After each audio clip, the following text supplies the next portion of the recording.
And we're live. I wish I knew how to do a thumbnail so we didn't look like when we get started. Hi everybody, happy Friday. How you doing? I'm Caleb. I'm Kimberly and we're Eastern Maine APA and we're here to do our little weekly newsletter of just kind of keeping people updated on what's going on. All right, we have some fun things to talk about this week. Yeah, hope everybody's doing well. You had a busy weekend last weekend. And start off with some congratulations. Right. We had our 8-ball doubles world qualifier and 9-ball doubles world qualifier last weekend. Congratulations to Double Trouble team captain Christy Grant out of Rockport. Their team won the 8-ball doubles. And where was that held? That was held in Ellsworth at the Candlepin Bowling. Nice. Thanks, Candlepin Bowling. Right. So they are going to Vegas. Congratulations. In April. We're excited. Yep. And the 9-ball doubles team is Breaking Bad out of Belfast. Yeah, they won the weekend before. No, Sunday after. The Sunday after? Yeah. Oh, so you had Masters and 8-ball on one day and 9-ball on the next day. I'm sorry, I've gotten confused. We had a lot of stuff going on. The calendar is hard to keep up with. Yeah. Congratulations to 9-ball. So that was Austin. Nope. I'm sorry. So 9-ball was Breaking Bad, which is James Bennett and Sierra Walker. Yeah, congratulations. Yeah. And Tyler Leach. So yep. And they went last year, so this is back to back. Yeah, back to back years. Shout out to you guys. Right. That'll be fun. And while they were qualifying, at the same time, we were qualifying our Masters team to Vegas. And congratulations to Masters of the Universe, team captain Dana Willett. That's a strong team. Yeah. We're looking forward to watching them out in Vegas. So congratulations. Right. And that was held in Rockport. Yep. Sunday. At the Bears Den. So thank you, Bears Den. Yep. For hosting that alongside of the 8-ball, right? 9-ball. 9-ball. Yeah. I wasn't there. I was here. That's all right. We've been doing this all week. Right. Like I said, we're still, fairly new to being league operators, and this is our first year of having our own calendar per se. Yeah. And so and we switched our calendar up from the previous year because of different suggestions from different avenues. And I think it's, once we get used to it, it's really going to work for everybody, including those who cross over to different areas. If they play for Maine APA in addition to Eastern Maine APA, they don't have to compete with things falling on the same day. Organizing that has been a learning curve. But yep, and we'll be making some minor changes to our calendar year next year when we, you live calendar. And you improve as you do it, right? Eventually, we're going to get to the perfect spot where our calendar year is just going to be the same every year. Or everything falls in the same week every year. And just might have different host locations for different tournaments and stuff like that. But So this weekend, we're really excited. Yeah. Tomorrow we have our ladies world qualifier. Yeah. This is our first ladies world qualifier. Yeah, we're excited for them. Right, that's being held at Ellsworth Candlepin Bowling as well. We have 3 ladies teams competing for that one spot. Top spot to Vegas. And it's gonna be exciting. It's gonna be great. Yeah, and you're welcome to come watch if you're in the area. We'll be there after 11. Yes, doors open at 11. Starts at noon. So anytime in the afternoon, it's probably going to be on for a few hours until early evening. Yes, but that'll be fun. And next week we'll announce the winners of that. So good luck to the ladies. Yep. We will see you tomorrow in Ellsworth. While you were doing the qualifiers, you tried to stream. The last match, the final match, our goal is to stream that, and that's a lot of the reason why we joined YouTube, because we want to be able to stream our matches so everybody can see them. And this was a learning curve week, wasn't it? Right, and not have to worry about them being deleted or removed from our account. Yeah, Facebook deletes them after 30 days, which is how we currently stream and how we'll continue to currently stream. Yeah. Yeah, 'cause apparently like there's different guidelines for mobile streaming now. And so we need a lot more subscribers in order to do that, according to what YouTube told me. Yeah, and also according to YouTube, the easiest way to get to 1,000 subscribers is to not ask friends and family to subscribe and let the algorithm kind of direct people that are interested in watching this kind of video. And a lot of our moms and dads probably don't care about watching these videos, more so our players and people who like to watch our players. So we're going to let that organically grow and see where it goes. But hopefully by Vegas, we've got 1,000 subscribers and we can stream live mobily. Right. So that's a goal. But that was something that we learned. We didn't know that before this week. So you were able to post the video, right? No. So that was just lost. Yeah, it didn't even save what it streamed. So some it just people disappeared. I watched about like an hour. Yeah, an hour and a half, an hour and 20 minits, and then it was gone. And so yeah, we're learning how to do that. Yeah.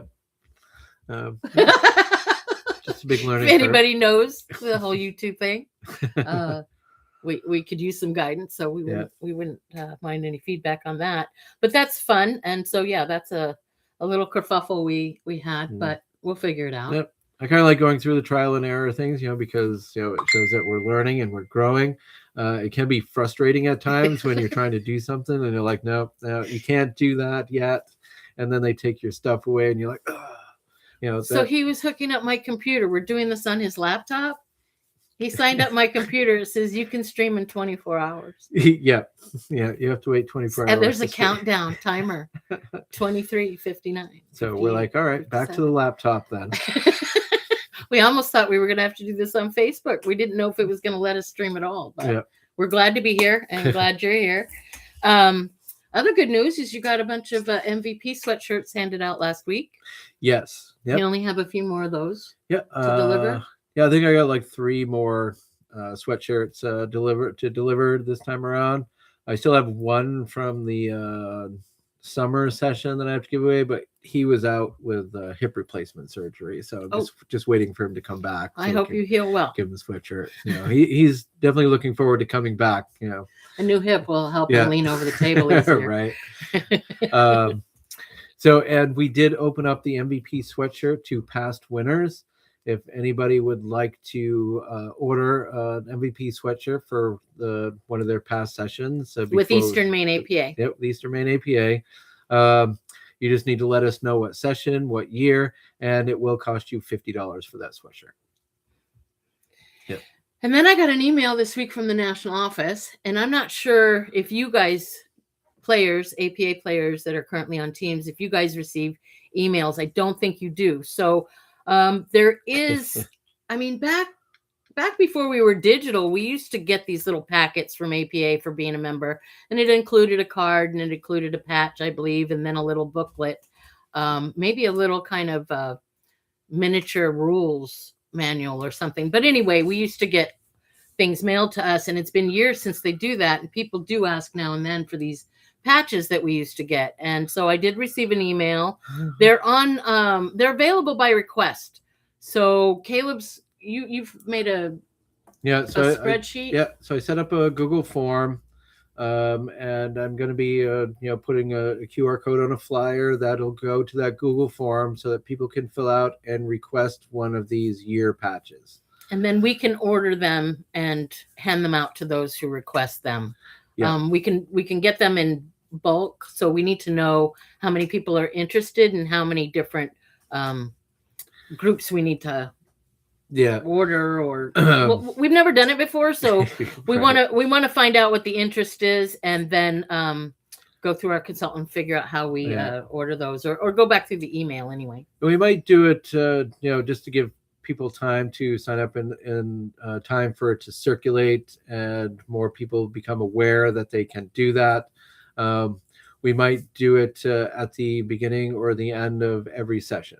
So like at the end of the spring session this time, whoever orders one, will put that order in for this time, and then next session, as it grows and people want to request them, we'll give them. That way, we're not ordering this many this week, and then next week we're ordering. That way, we have a bunch to order at one time.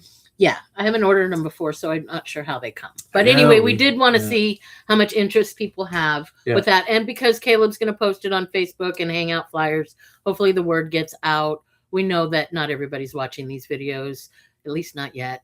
But we do appreciate those of you who do watch. Right.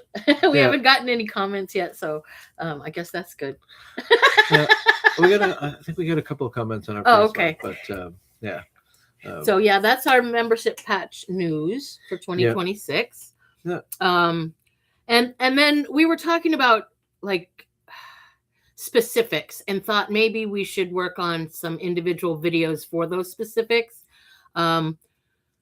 We have people who keep score on paper on a regular basis, and then all of our world qualifiers and our tri-cups are still done on paper. So even those teams that work on the app have to keep score on paper every now and then.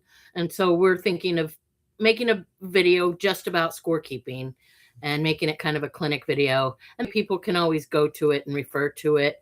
We want to, really develop our division rep program. So we'll have specifics on a video around division rep program. So we're hoping to do some more individual videos in addition to these weekly newsletters, and we'll let you know how that's going. Once our world qualifier season slows down a little bit, and we have some time. We had a rule scenario this week. A very interesting rule. We had to talk to our consultant about, because it was an interesting scenario. Yeah, it's just I don't know. I don't know if it actually happened in a match, but I have seen it in shorts, videos and reels that are going along Facebook, and of course everybody's asking, is that legal? Can you do that? Oh, okay. So it might not have happened in one of our matches, but it was a scenario that came up. Right. Okay. And so a player just came out and asked, is this legal? Can I do this? And I'm like, well, I'm not sure. Let me ask. And so the scenario is, can I take a bridge and lay it across the table widthwise and then use it as leverage to get at my shot? And it was a good question. Yeah, no, it is a good question, but say no, you cannot do that, because it is what it is. It's using a piece of equipment for not for its intended use. In the APA, and of course in the pool world, if the whatever the piece of equipment is intended for, that is what it needs to be used for. And so the bridge is generally intended to reach shots, long shots on the table that you can't reach, and therefore just stringing it across the table just to use it as leverage. Yeah. Totally. Now what you can do is you can palm the ball that's behind the cue ball, even if it is your opponent's ball. Like you can put your hand on that ball and then use that as leverage, but you can't string the bridge across the table and use that as leverage. You just have to make sure that ball is right back where it was before you touched it. Right. So as long as it's not the cue ball you're holding, you can touch a ball and use that for leverage instead of trying to work over. Because we all know trying to bridge over a ball is it takes talent. Yeah. I mean, that's not a shot you can really get consistently and count on. That's a hard shot. Right. So that was one of the rule questions. But with the reels and the online presence that pool has, especially with us pool players who like to watch it, that's going to be in our algorithms and in our feed. We're going to see a lot of new things come up. So I think it's a really good question to make sure you're asking if somebody's made a new bridge, is that a legal bridge? With all the 3D printing, people are creative. I think this game, might see some new equipment on the horizon. Who knows? Because everybody wants to improve things. So always ask, especially if something new came into your feed, is it legal? Yeah. So that was a good question. Yeah.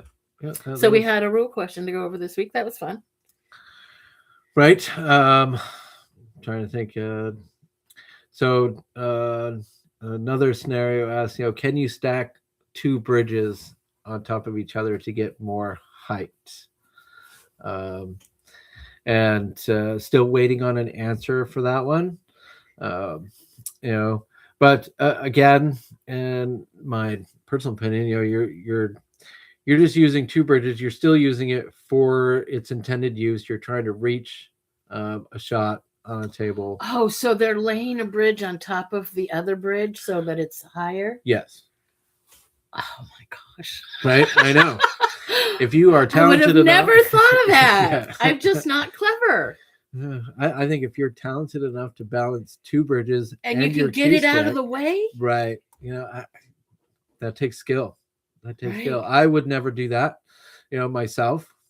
But somebody brought it up as a question. I don't think it has come up in a match. I think it's funny though, because pool evolves, right? Yeah. Like when I learned how to play pool as a kid, it was not played the way it is today.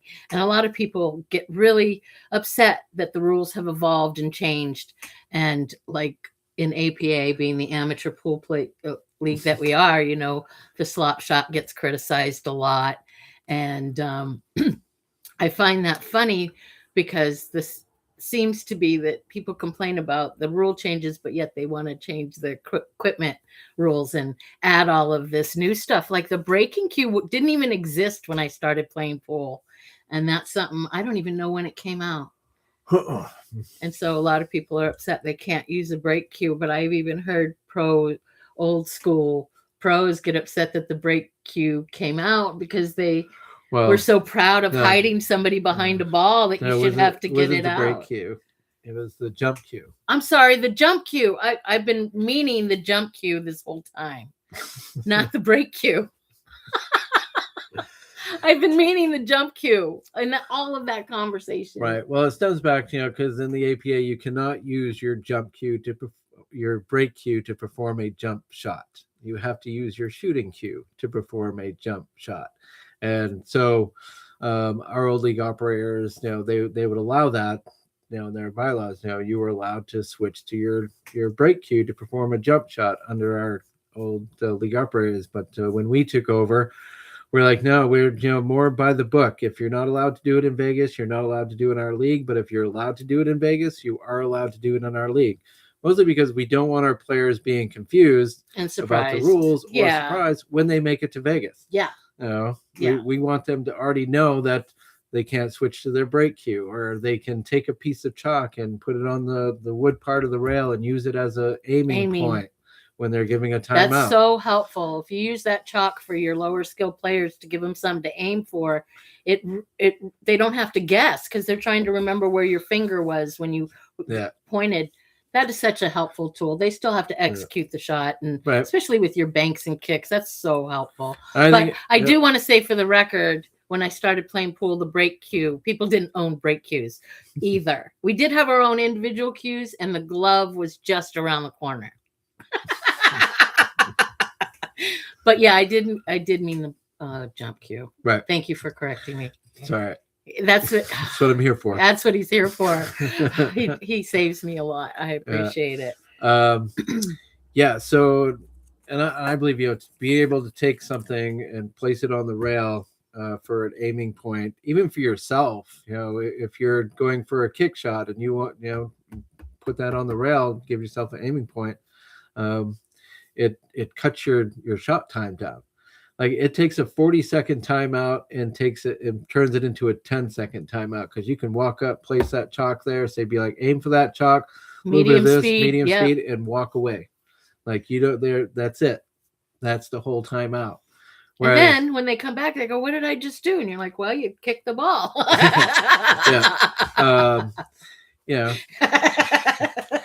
Because when you're standing there, with your finger there, and you're looking, you're like, all right, you got it, and so it adds time to a timeout. Also adds a lot of time to a match. And we have a lot of host locations with tight pockets. We have pro cut pockets. Yeah. And so your aim has to be really on those higher skill players. They have a little bit more experience with the angles, and that might be helpful too, just to move things along and hopefully be a little more accurate with your aim.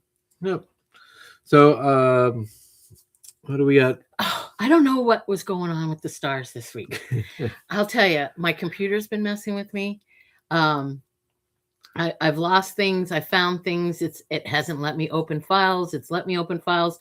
So I feel like there's some kind of sun flares going on. But this week, the innings for games on the app, people who were keeping score, I had matches that were up to 14 innings difference. So I just want to ask the captains to make sure that their scorekeeper, who's keeping score for that match, is able to pay attention and really doing an accurate job scorekeeping. I missed a few. Some of the score sheets had that there was a error on the 8 or a wrong pocket for the 8, and then the other score sheet didn't have it. So if that happens, somebody should scratch on the 8 or error on the 8 or put it in the wrong pocket. If we could notate that in the comments, or if you can edit that and put it in there. If you overlook it, that's fine. I'll call and find out. But it was just a really weird week with all of these way off. I thought I was looking at foreign score sheets. They were so off. But I just thought I'd mention that. Right. And we've been working on flyers, still trying to promote ladies out in Belfast.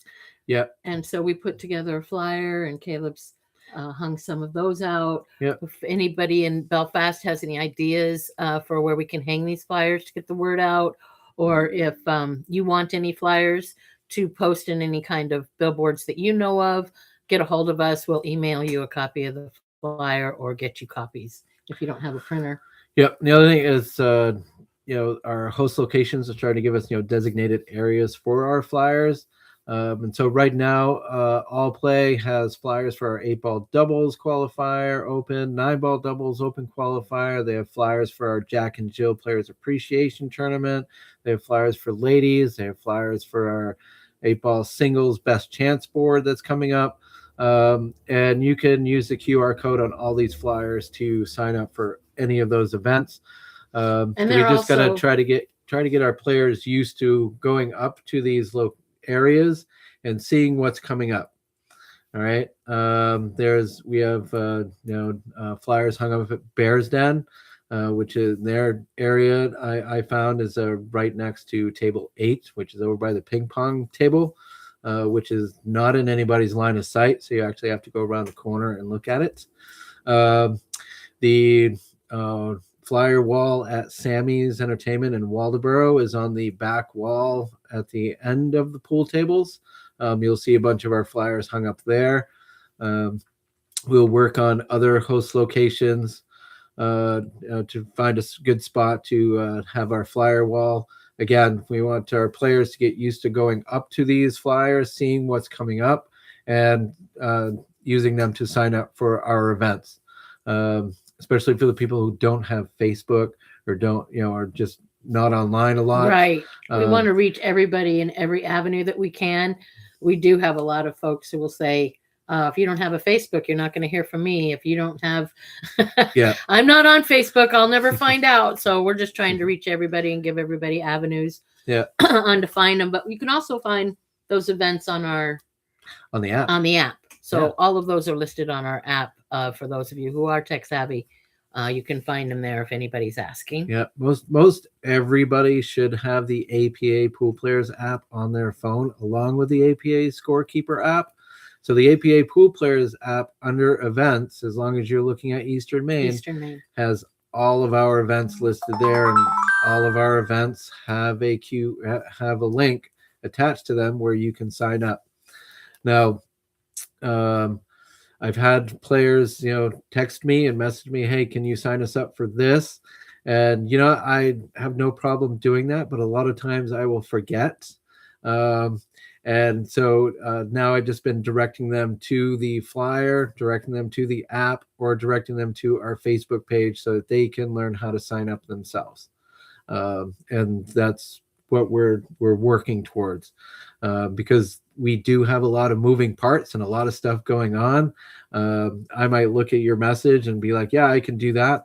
And then as soon as I get to another couple of messages on top of that, now I've Yeah, and it might be something you just call the office, me or the office for, and I can make note of it or do it right away. So yeah, getting a hold of Caleb directly. He is out and about, and it's easy to, receive 8 things and then forget one of them when you Yep. come back. But we're I do try. we're, I do try. we're working on it. Yeah. Yeah, so those are your spots for flyers for right now. We do have flyers set up in Ellsworth as well, and I've been sending flyers to Machias, and hopefully they're getting printed out and posted on the wall there. So Yeah, because we've got our Jack and Jill next month in February. Yep. Coming up, and ladies tomorrow. Yeah, ladies tomorrow. Excited about that. 8-ball best chance board next Saturday, maybe. I think I've got like one person signed up so far. I'll be pushing that a lot this week. Hopefully we can at least get 8 players to sign up for that, so we can hold a qualifier. Yeah, 3 out of 8 qualify in these best chance boards. Yep. This is an 8-ball. 8-ball. Yep. And where is it? It's in Waldoboro at Sammy's. Waldoboro at Sammy's. Yep. So doors open. Yep. Doors open at 11. Starts at 12. Yep. And let's see. So, and then our 9-ball triannual is the next weekend after that. And that is in Belfast at All Play. Is that the best of the rest triannual? No, that's the 9-ball. 9-ball fall triannual. Oh, it's just way out in the calendar. How patient you guys have been. Thank you. That was part of the that calendar. won't happen again. Well, that was all ending in Thanksgiving, right? That was the whole right. Yeah, the holidays kind of. Yeah, we're gonna do things differently next. Yeah, we had some guidance, and it was good, but it was a lot, and we're gonna adjust accordingly. Right. Yeah, and we appreciate your patience. Yeah, we have been writing down everybody's feedback on the situation, and it definitely will be fixed next year. It's easier to keep up when we're more consistent. So yeah, it is still kind of yeah. So then then we got our Jack and Jill Players Appreciation. And then the weekends after that, we have our 8-ball doubles open, 9-ball doubles open. And then, those are Vegas qualifiers. Yeah, those are Vegas qualifiers. So those are teams that can buy in Yep. to this event, and the winner goes to Vegas. So if you're not aware of that, get a hold of us and we'll let you know how that works. There are flyers with QR codes that you can sign up for that. And I believe there's a post on the Facebook page, which I'll be looking for. And if I forgot to put it out there, I will be putting it out there probably later tonight. Or tomorrow while the ladies are playing their matches. I'll be doing some extra work on the side. So pretty much every weekend is filled up with something going on till March. I remember that. Yeah. And then not even sure if we have a weekend in March. No, we do. Yeah, we do. Yeah. And then we go to Vegas in April, end of April. So that's exciting. Yep. The beginning of March, the first weekend of March, I believe 7th is our 8-ball singles regional in Portland. And we'll be, bringing that up again towards the middle of February, end of February on one of these, and wishing those players the best of luck out there. They qualified. Yep. We have, I think, 14 9-ball players scheduled to play on the 14th of March, and we have or is it 17 and 10? I don't know. I have to look again. Too many moving parts. But anyway, I did think we should maybe mention that we've got some weather coming in on Monday. Oh, right. It looks like pretty substantial snow. So maybe captains might want to get a hold of each other and reschedule, or see if people are available this weekend or next weekend to play that match. It looks like we're getting maybe a foot of snow. I don't know when it's supposed to start. Rumor has it we're going to have 2 to 14 inches, anywhere between there. Fun.